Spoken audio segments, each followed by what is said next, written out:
কিছু দিক নির্দেশনামূলক বার্তা জনগণের মাঝে এবং নেতাকর্মীদের মাঝে পৌঁছে দেওয়ার লক্ষ্যই আমাদের আজকের এই মত বিনিময় সভা। আমাদের আজকের এই মত বিনিময় সভার মূল লক্ষ্য বাংলাদেশ জাতীয়তাবাদী যুবদল ৬ নং ওয়ার্ডের কোনো যুবদল নেতৃবৃন্দ যেন কোনো সন্ত্রাসী কার্যকলাপের সঙ্গে যুক্ত না থাকে এবং কোনো সন্ত্রাসী কর্মকাণ্ডের সঙ্গেও যেন জড়িয়ে না যায়। বিভিন্ন সন্ত্রাসী কার্যকলাপ আছে যেগুলো আওয়ামী লীগ বিগত সময়ে দেখিয়ে দিয়েছে এবং আপনারা দেখেছেন আওয়ামী লীগ কিভাবে নৈরাজ্য সৃষ্টি করেছে এবং সন্ত্রাসী অরাজকতা তৈরি করেছে।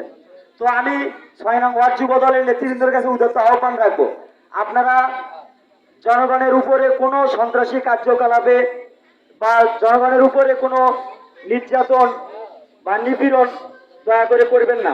এটা আমার ভাই আমার মুখের কথা না, পলাশবাড়ী উপজেলা যুব দলের মুখের কথা না, এটা আগামী রাষ্ট্রনায়ক বিএনপির ভারপ্রাপ্ত চেয়ারম্যান জনাব তারেক রহমানের মুখের কথা। তো আপনারা এই দিকগুলো মাথায় রাখবেন, এই দিকগুলো মাথায় রেখে আগামীতে নেতৃত্ব দিবেন এবং আগামীতে যে আমি সর্বোপরি আপনাদের মাঝে অল্প কিছু কথা বলে শেষ করব। আগামীতে যে জাতীয় সংসদ নির্বাচন আসছে, আমাদের এই জাতীয় সংসদ নির্বাচনে পলাশবাড়ী সাদুল্যপুরের আমাদের একজন নমিনি আছে অধ্যাপক ডাক্তার মনির হাসান সাদিক। উনি খুব ভালো মনের মানুষ, উদার মনের মানুষ। এটা আপনারা অনেকেই জানেন আবার অনেকেই জানেন না। যারা জানেন না তাদের উদ্দেশ্যে আমি বলতে চাই, আপনারা আপনাদের ইউনিয়ন বিএনপির যারা নেতৃবৃন্দ আছে তাদের কাছ থেকে অধ্যাপক ডাক্তার মনির হাসান সাদিক স্যারের নাম্বার নেবেন, নিয়ে ওনার সঙ্গে ফোনে যোগাযোগ করবেন। উনি যদি আন্তরিকতার সহিত ভালোবাসার সহিত আপনাদের সঙ্গে কথা না বলে তাহলে আবার আপনারা ইউনিয়ন বিএনপিকে জানাবেন কেমন নেতার কথা বলেন আপনারা, আপনাদের নেতা আমাদের সঙ্গে যোগাযোগই করে না। এই জন্য আপনি ইউনিয়ন বিএনপির কাছ থেকে নাম্বার নেবেন, নিয়ে আগে যোগাযোগ করে দেখবেন আমাদের নেতা কেমন। হ্যাঁ, হয়তো বা এমনও হতে পারে উনি একজন ডাক্তার মানুষ, বিভিন্ন সময় বিভিন্ন মুমূর্ষু রোগী দেখেন, হয়তো বা কোনো মুমূর্ষু রোগী দেখা অবস্থায় আপনি ফোন দিলেন ধরতে পারেনি, উনি অবশ্যই পরবর্তীতে আপনার ফোন নম্বরে ফোন ব্যাক করবে, ইনশাল্লাহ এটা নিশ্চিত থাকবেন। তো আমি এরকম একজন ভালো চিকিৎসক ভালো মনের মানুষের জন্য আপনাদের কাছে উদাত্ত আহ্বান রাখবো, আগামী নির্বাচনে উনি পলাশবাড়ির সাদুল্যপুর আসনে ধানের শীষ প্রতীক নিয়ে জাতীয় নির্বাচন করবে এবং সেই নির্বাচনে আপনারা সবাই ঐক্যবদ্ধভাবে সকল যুবদল, ছাত্রদল, স্বেচ্ছাসেবক দল, বিএনপি, শ্রমিক দল, বিএনপির যত অঙ্গ সংগঠন আছে সকল অঙ্গ সংগঠন সহ সকল জনগণ ঐক্যবদ্ধ হয়ে আগামী জাতীয় নির্বাচনে অধ্যাপক ডাক্তার মনির হাসান সাদিক স্যারকে ধানের শীষ মার্কায় ভোট দিবেন।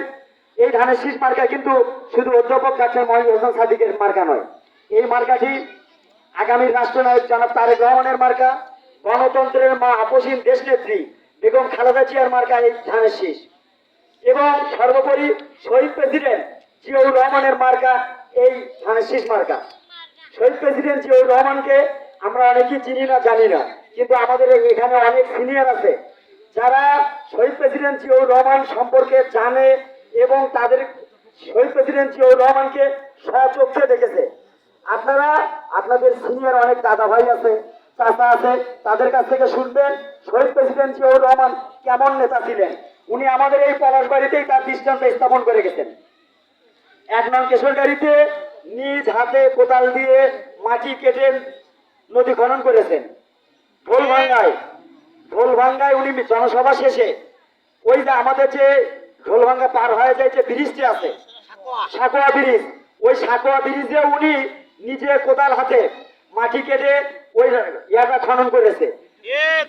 একজন রাষ্ট্রপতি, একজন সাবেক প্রধানমন্ত্রী, সে যদি নিজে কোদাল হাতে মাটি কেটে খাল খনন করতে পারে, সে যদি আমাদের ভালো মানের আমাদের ধানের উৎপাদন কিন্তু আপনাদের ছাড়া এখনো অনেকেরই দাদা বেঁচে আছে, তাদের কাছ থেকে শুনবেন, তারা বলতে পারবে বিগত সময়ে বিঘাপতি ধান হতো 4 থেকে 5 মণ, এখন কিন্তু বিঘাপতি ধান হয় 30 থেকে 35 মণ। এটা আমার মুখের কথা না ভাই, আপনারা নিজেরাই পরিচিত। এর বড় অবদান শহীদ প্রেসিডেন্ট জিয়াউর রহমান।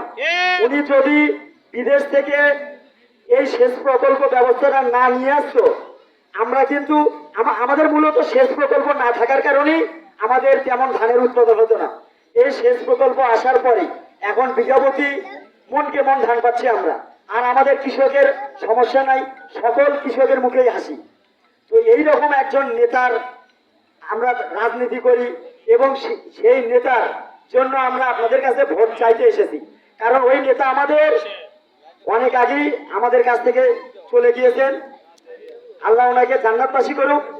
আমি আপনাদের কাছে উদ্যত আহ্বান রাখবো, শহীদ প্রেসিডেন্ট জিয়াউর রহমানের আদর্শে আদর্শিত হয়ে আগামীতে বিএনপির সঙ্গে কাজ করবেন, ধানের শীষের কাজ করবেন এবং সর্বোপরি আপনাদের এই ইউনিয়নের যে ইউনিয়ন সভাপতি আছে, লিখন মেম্বার, উনি আপনাদের পার্শ্ববর্তী একটা ওয়ার্ডের মেম্বার, জনপ্রতিনিধি, এবং চেষ্টা করবেন আপনারা আপনাদের মাধ্যম দিয়ে উনি যেন আগামীতে শুধু ওয়ার্ডের নয়, এই ইউনিয়নের দায়িত্ব এবং ইউনিয়নের নেতৃত্ব দিতে পারেন। এই উদাত্ত আহ্বান রেখে আমার সংক্ষিপ্ত বক্তব্য আমি এখানে শেষ করছি। বাংলাদেশ জিন্দাবাদ, বাংলাদেশ জাতীয়তাবাদী দল বিএনপি জিন্দাবাদ, বাংলাদেশ জাতীয়তাবাদী যুব দল জিন্দাবাদ, আগামী রাষ্ট্রনায়ক জনাব তারেক রহমান জিন্দাবাদ। ৬ নং ওয়ার্ড যুব দলের আগত সকল নেতৃবৃন্দ জনগণকে জানাই পলাশবাড়ী উপজেলা যুব দলের পক্ষ থেকে অসংখ্য অসংখ্য ধন্যবাদ। আসসালামু আলাইকুম।